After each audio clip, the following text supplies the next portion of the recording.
شعبان کے روزوں کی بڑی اہمیت ہے، اور آپ صلی اللہ علیہ وسلم نے اس کی تاکید فرمائی ہے کہ شعبان کے روزے رکھے جائیں، لیکن آپ صلی اللہ علیہ وسلم نے اس کی تلقین فرمائی۔ اس تلقین کے جواب میں کسی صحابی نے جو عمر رسیدہ تھے تو یہ عرض کیا کہ یا رسول اللہ صلی اللہ علیہ وسلم، اگر میرے اندر یہ طاقت نہ ہو کہ میں تمام مہینہ روزے رکھ سکوں شعبان کے، تو کیا کیا جائے؟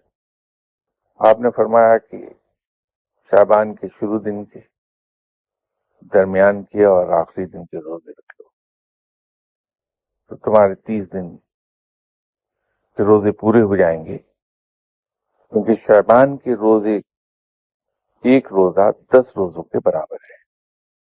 روحانیت ایسی ڈائمنشن ہے، بالکل ایسا ہے کہ جیسے کسی فوجی کو میڈل صرف اسی صورت میں جنگ کے دوران ملتا ہے جب وہ اپنی ڈیوٹی سے بڑھ کر کوئی کام کرتا ہے، beyond call of his duty.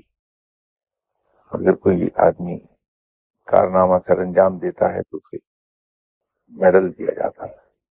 روحانیت بھی ایک طرح سے یوں ہی سمجھ لیجیے کہ مومن کا ایک میڈل ہے۔ تو روحانیت ہمیں حاصل اسی وقت ہوگی جب ہم اپنی فرض عبادات سے بیونڈ چلی جائیں گے۔ تو یہ جن روزوں کا میں ذکر کر رہا تھا، یہ وہ عبادات ہیں جو فرائض سے ماورا ہیں، ان سے آگے ہیں۔ بس اس میں ایک احتیاط ہمیں کر لینی چاہیے کہ جس دن ہم روزے سے ہوں، ہمارا وہ دن عام دنوں جیسا نہ ہو،